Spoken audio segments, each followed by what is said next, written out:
जी Poonam, school में पानी है या पानी में स्कूल है, ये समझ में नहीं आता इन तस्वीरों को देखने के बाद में। जी। जब सरकारी स्कूलों की ये तस्वीर जो पेश आती है, तो ऐसे में कहा जा सकता है कहीं न कहीं कि शिक्षा का जो अधिकार जो दिया गया है, वो एक मजाक बनकर रह गया है बरसात के इस दौर में टोंक के अंदर। महज सेंधियावास या बरौनी स्कूल की ये बात नहीं है, ये जिले के अधिकांश स्कूलों की हालात है जो ग्रामीण क्षेत्रों में है। वहाँ पर पानी जो स्कूलों में भर जाता है, अधिकतर ये 2 महीने का जो समय होता है वो छुट्टियों में ही बीत जाता है। तो इसमें शिक्षा का जहाँ तक सवाल आता है, तो शिक्षा पूरी तरह बच्चों को नहीं मिल पाती और बच्चे छुट्टी ही मना पाते हैं इस जी दौर के अंदर पूनम। रवि, ऐसा लगता है कि जो राज्य सरकार करोड़ों रुपए खर्च करी है सर्व शिक्षा अभियान पर, वो बरसात के पानी में यूं ही बह जाते हैं। देखिए पूनम, करोड़ों रुपए का जो खर्चा है, अरबों रुपए का जो बजट खपाया जाता है शिक्षा के नाम पर, जी। वो मजाक बना हुआ है। कहीं न कहीं जो है उसकी एक खाना पूर्ति की जाती है, क्योंकि जो स्कूल जो बिल्डिंग्स जब स्कूलों की बनाई जाती है ग्रामीण क्षेत्रों में, तो स्कूल के लिए जो बिल्डिंग्स आवंटित होती है, जो जो भूमि आवंटित की जाती है, वो कहीं न कहीं ऐसी जगह पर आवंटित की जाती है जो या तो कहीं गड्ढे में होती है या धरातल जो उसका नीचा होता है, तो वहाँ बिल्डिंगें बना दी जाती है, चार दीवारी कर दी जाती है। लेकिन पानी के निकासी का जो सिस्टम है, वो कहीं भी किसी सरकारी स्कूल में डेवलप किया हुआ नजर नहीं आता। और यही कारण है, न सिर्फ स्कूल के मैदानों के अंदर ये पानी भरा नजर आता है, बल्कि घटिया गुणवत्ता के चलते, घटिया निर्माण सामग्री के उपयोग के चलते सरकारी स्कूलें टपकती नजर आती है। जी। और जो कक्ष है, उनके अंदर भी पानी टपकता रहता है पट्टियों के बीच में से, छतों के अंदर से, और नीचे से भी पानी निकलता रहता है। तो ऐसे में बच्चा न खड़ा रह सकता है, न बैठ सकता है। तो पढ़ाई की तो बात करना बेमानी होगी पूनम इस जी पूरे रवि, मामले बिल्कुल के जी। अंदर। रवि, प्रदेश में ये अकेला स्कूल ऐसा नहीं है, कई स्कूल ऐसे हैं जहां पर स्कूल ही नहीं है, सिर्फ पेड़ है स्कूल के नाम पर, वहां पर बोर्ड है।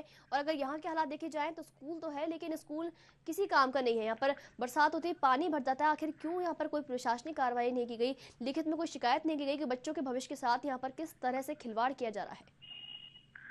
देखिए पूनम, शिक्षा का जो माहौल है वो बहुत मुश्किल है सरकारी स्कूलों के अंदर। यही कारण है कि ग्रामीण क्षेत्रों के अंदर भी अब जो है प्राइवेट स्कूलों की भरमार होने लगी है, क्योंकि स्कूल के अंदर परिजन अपने बच्चों को भेजते तो है, लेकिन जब बच्चा रिजल्ट के रूप में जब शिक्षा देता है, जब घर पे आके उसे पता चलता है कि सब बच्चों को पास तो कर दिया जाता है, जी। लेकिन उसे कुछ भी नहीं आता। तो ये खाना पूर्ति का जो सिस्टम सरकार ने डेवलप किया है कि सबको शिक्षा का अधिकार देकर जो एक नई पहल की है सरकार ने, सरकार का मकसद भले ही इसके अंदर ये हो कि हम सब बच्चों को आगे बढ़ाना चाहते हैं, पढ़ाना चाहते हैं, साक्षरता का लेवल बढ़ाना चाहते हैं, प्रतिशत बढ़ जाए, लेकिन ग्रामीण स्तर पर या शहरी स्तर पर सरकारी स्कूलों की हकीकत ये है पूनम कि वहाँ का जो बच्चा पढ़ता है, जो पढ़ाई करता है, उसकी पढ़ाई का लेवल कहीं ना कहीं वो होता है कि उसे व्यवहारिक ज्ञान जो होता है शिक्षा का, वो बहुत कम रह जाता है। और सिर्फ खाना पूर्ति रिजल्ट के नाम पे शिक्षा के अंदर की जाती है। इसके पीछे सुविधाओं का अभाव भी हम कह सकते हैं कि जो करोड़ों अरबों रुपए का जो बजट खपाए जाते हैं सरकारी स्कूलों के अंदर, वो महज कहीं न कहीं ऊपरी लेवल पे कागजों में दर्शा दी जाते हैं, लेकिन सुविधाओं का अभाव आज भी ग्रामीण क्षेत्रों में उतना ही है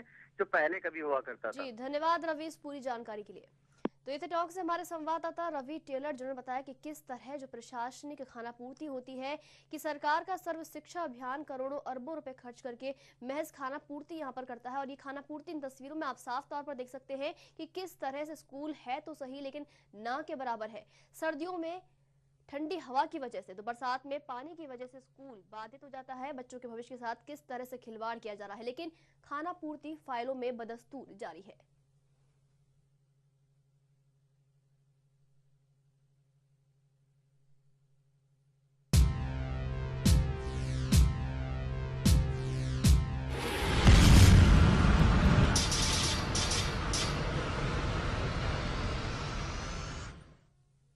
ब्रेक के बाद फिर हाजिर है एचबीसी विशेष में। श्रीगंगानगर के साधुवाली गांव में निर्माणाधीन पुल अब लोगों की परेशानी का सबब बन गया है। हादसे और घटनाएं थमने का नाम नहीं ले रही हैं, जिसे प्रबंधन और अधिकारियों की नीयत पर ही अब सवाल खड़े हो रहे हैं। ऐसे में ग्रामीण भयशुदा हैं तो वहीं जल संसाधन विभाग के अधिकारी नींद में हैं। क्या है ये पूरा मामला, इसी पर पेश है ये विशेष रिपोर्ट।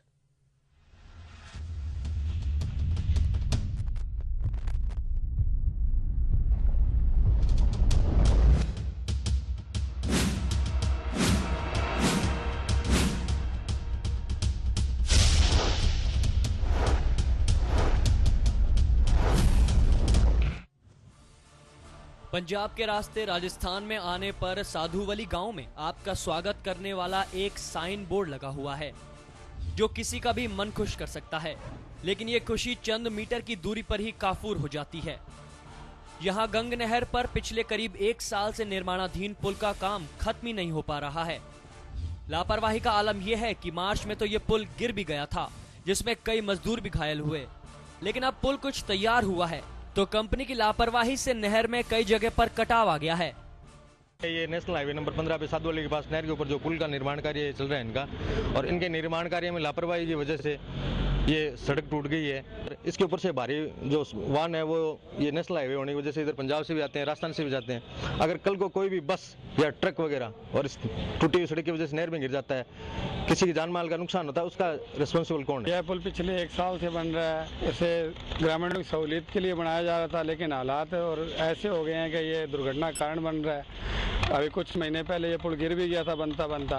अब इसी पुल के कारण पानी में कटाव आ गया, तो जो पहले का पुल बना हुआ है वो गिरने के कगार पे, परसों सड़क गिर गई और आए दिन दुर्घटना होती रहती है। वहीं इस गड़बड़ घोटाले पर प्रशासनिक अधिकारी मौन बैठे हैं। मार्च में हुए इस हादसे की भी जांच सिर्फ कागजों में ही सिमट कर रह गई। वहीं कटाव का भी सिर्फ औपचारिक तरीका तलाश किया गया। स्थानीय लोगों का आरोप है कि ना तो कंपनी के इंजीनियर साइट पर आते हैं और ना ही कोई प्रशासनिक अधिकारी। जो अपने पुल बन रहा है साधुवाली गांव में, इसको काम को चलते हुए लगभग 1 से 1.5 साल हो गया है, और इसकी जो डेट थी उसको निकले हुए भी 1 साल हो गया पूरा होने की। और इस पुल की वजह से दुकानों पर बैठना भी दूभर हुआ पड़ा है। राहत पहुंचाने वाला ये पुल अब लोगों की परेशानी का सबब बन गया है। वहीं कटाव के बाद स्थिति लगातार विकट बनी हुई है। अब देखना ये होगा कि प्रशासनिक अधिकारी समय रहते कोई बड़ा कदम उठा पाते हैं या हर बार की तरह हादसे के बाद ही कुछ हो पाएगा। HBC न्यूज के लिए श्रीगंगानगर से सुनील की रिपोर्ट। तो ये 3 तस्वीरें देखी आपने कि सरकार की जो खाना पूर्ति है किस तरह फाइलों में होती है, लेकिन अगर असल हकीकत इनकी देखी जाए तो किस तरह से ये सारी योजनाएं पानी में बहती नजर आ रही हैं। HBC विशेष में आज फिलहाल इतना ही। आप देखते रहिए HBC न्यूज। नमस्कार।